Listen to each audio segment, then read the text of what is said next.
वर्षों वंडी दई वाट नबी से फरमाया सयाती ज़मानुन अला उम्मती मुझे उम्मत एड़ो ज़मानो ईंदो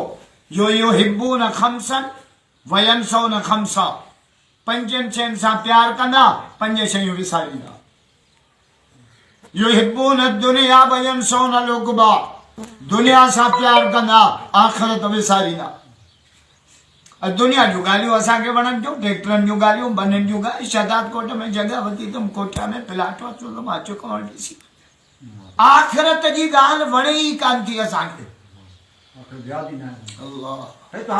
क़ुरान छा थो चए बल तुसिरूनल हयात दुनिया वल आख़िरत ख़ैरुन व अबका रब थो चए दुनिया बेवफा नापायदार बेवफा सां तव्हां में गल यारी न रखंदा आहियो हिते बेवफा के भाकुर पायूं वेठा आहियो छो परे थी तूं बेवफा आहीं न ॻाल्हाए मूंसां दुनिया बेवफा के भाकुर पायूं वेठा आहियो युहिब्बून दुनिया व यंसौनल उक़बा क़ुरान जा थो चए यालमून ज़ाहिरम मिनल हयात दुनिया व हुम अनिल आख़िरत हुम गाफ़िलून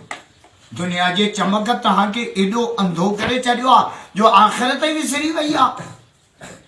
हुज़ूर फरमाए युहिब्बून दुनिया व यंसौनल उक़बा दुनिया सां प्यार कंदा आख़िरत खे विसारींदा युहिब्बूनल कसूर व यंसौनल मक़बरा माड़ियुनि सां प्यार कंदा क़बर खे विसारींदा माड़ियुनि सां प्यार जायुनि सां बंगलनि सां बेडनि सां क़बर यादि ई न हूंदनि अम्मा फातिमा साईं जो जनाज़ो जॾहिं खणी विया क़ब्रिस्तान क़बर खोटण वारनि में हिकिड़ो हज़रत अबू ज़र ग़फ़ारी रज़ी उन क़बर सां ॻाल्हायो क़बर खे चई या क़बर हल तदरी मनिल लती जेना बिहा इलैक ख़बर थी असां कंहिंजो जनाज़ो खणी आओ हाज़िही बिन्त रसूलिल्लाह हाज़िही ज़ौजत अली बिन अबी तालिब हाज़िही उम्मुल हसन वल हुसैन हाज़िही सय्यदतुन निसा अहलिल जन्नह ही जन्नती औरतुनि जी सरदार आहे हे हुज़ूर जी न्याणी आहे ही मौला अलीअ जी राणी आहे ही हसन हुसैन जी अम्मा आहे क़बर कुझु ख़्यालु कजां त हुन क़बर छा चयो या अबा ज़र्रिन लस्तु अन मौदिउ हसबिन व नसबिन मां वटि हसब नसब न हलंदो आहे जेको नेकियूं खणी ईंदो मां क़बर हुन जे लाइ जन्नत जो बाग़ माड़ियुनि सां प्यार कंदा क़बर खे विसारींदा बा युहिब्बूनल मख़लूक व यंसौनल ख़ालिक मख़लूक सां प्यार को गाबो पियो पाले को कुतो पियो पाले को गॾ पियो पाले कंहिंखे कुकड़ कुले ते अलाह जी मख़लूक आहे अलाह तोखे वणे ई कोन थो मख़लूक सां प्यार कंदा ख़ालिक खे विसारींदा तोता चो पिया हले अलाह जी मख़लूक अलाह जी बांग अचे थी तोखे यादगिरो कोन्हे युहिब्बूनल मख़लूक व यंसौनल ख़ालिक मख़लूक सां प्यार कंदा ख़ालिक खे विसारींदा टे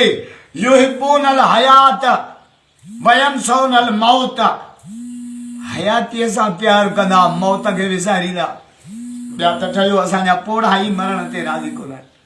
छोरा मूंखे लाड़काणे खणी हलो हेॾे खणी हलो ट्रैक्टर कपाए प्लाट कपायो मां बची पला तूं बची कहिड़ो कश्मीर पता कजे नबी से फरमाया अल मौत तोहफतुल मोमिन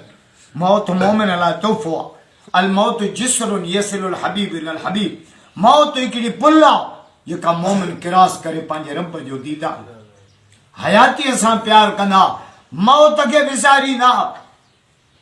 चार पंजो युहिब्बूनल माल व यंसौनल हिसाब माल सां प्यार कंदा जे चाचो चए खीसा वरी खीसे खे पटण वरी खीसो बि दिल जे अल्लाहु अकबर माल सां प्यार कंदा पंहिंजो पराओ हलाल हराम जाइज़ न जाइज़ दमादम मस्त कलंदर सभु पेट जे अंदर पोइ इन जानवर ऐं माण्हू में कहिड़ो फर्क़ु जानवर पराओ पलाल बि खाईंदो पंहिंजो बि खाईंदो लूसण में छॾियो पराओ बि खाईंदो पंहिंजो बि खाईंदो इंसान ऐं ढोर में इहो फ़र्क़ु आहे त इंसान पंहिंजो खाईंदो हलाल खाईंदो या अय्युहल्लज़ीना आमनू कुलू मिनत तय्यिबाति वअमलू सालिहा ईमान वारो पाक शयूं खाओ नेक अमल कयो दुनिया जी ज़िंदगी में पंहिंजे अल्लाह खे राज़ी कयो अल्लाह खां दुआ आहे त अल्लाह मोमिन पनाह जी बख़्शिश